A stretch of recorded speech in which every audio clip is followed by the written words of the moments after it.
Welcome to 9 Minutes of Wonder. I'm Betsy Hedberg. I hope this podcast will help you rekindle your sense of wonder for this awe-inspiring world. If you like what you hear in the next few minutes, please subscribe and share.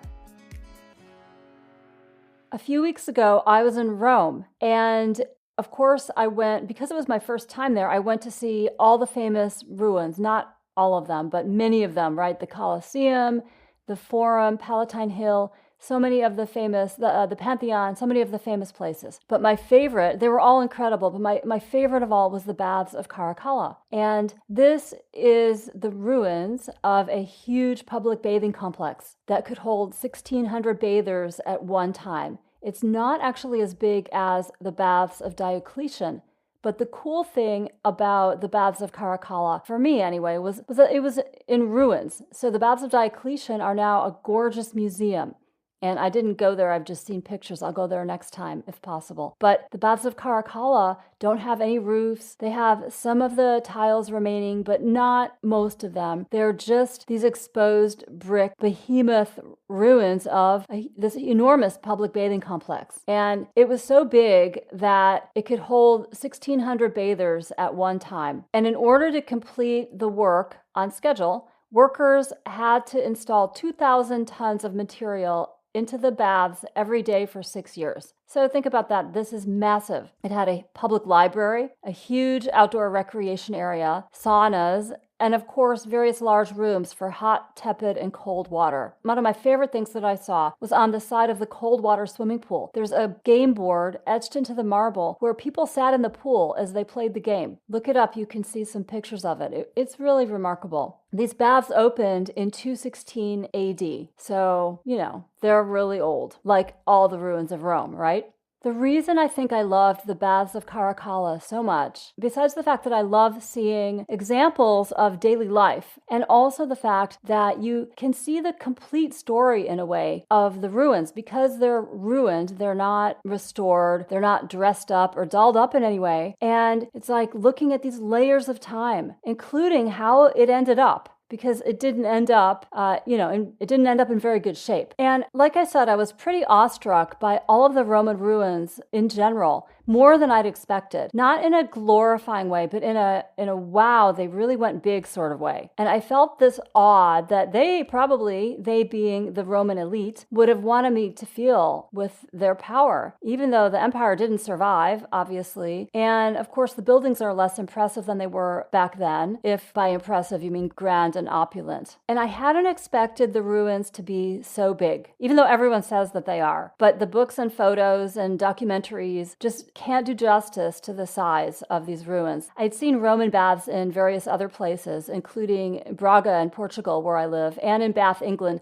but nothing came close to the scale of these public baths in Rome. And when I was visiting other sites like Palatine Hill, where the emperors had their home, I also found myself contemplating some big picture ideas that made me go, wow. Not that I was the first person to do this, of course, but this was my first time there. So because this inspired wonder in me, I thought I would share it with you. And wherever you are, in your car or sitting at home or whatever you're doing, you're probably not in Rome while you're listening to this, although maybe you are, but hopefully this can give you just a few minutes of inspiration, the way I experienced it. When I was sitting on a bench overlooking Circus Maximus and Palatine Hill, I couldn't stop thinking about all these hugely powerful guys and what they'd think if they saw their part of the city in ruins like this. And yes, it's memorialized, right? Because we're all there to see it and we're all gawking at it. I wasn't the only one who was sitting or standing looking and taking pictures, and the sun was setting in just this perfect way on Palatine Hill. But these are in ruins. They have no roofs. It's exposed brick. When once it was white marble. And when you go inside, there are fountains, but the fountains are empty, and they're ponds that used to have fish, and the fish, it's not in great shape, but it's still something that we admire. And I had this thought, like, these powerful guys were there back then at that time, and they thought it would last forever, didn't they? And I think all powerful people think it's going to last forever, but it usually doesn't. It usually ends up in ruins one way or another, because really we all do, if you want to put it that way. And it felt to me like, wow, this is like looking at the future of my bully tormentor in school who's someday going to get his comeuppance. and maybe looking into the future of people who are really powerful now. And it really got me thinking. Yet, of course, I was sitting and admiring it at the same time, and wouldn't they be pleased with that? The next day, I went to the Forum, which is a very large area. It actually takes a while to get around. It was really crowded, and it was kind of a hot day. So I was trying to get a little space in the shade away from the tour groups, and I thought the only real element between me and the Roman people, either the elite or the poor, mostly the elite, were in this particular area. That is the Forum. But the only real thing between them and me today is this weird thing that we call time that we can't actually put our fingers around very well at all. But in a way, of course, their empire has survived. Because I'm talking about it now, you're listening to me talk about it, and there were so many tourists, it was packed. So there's a reason that people are still going to this place and gawking at it.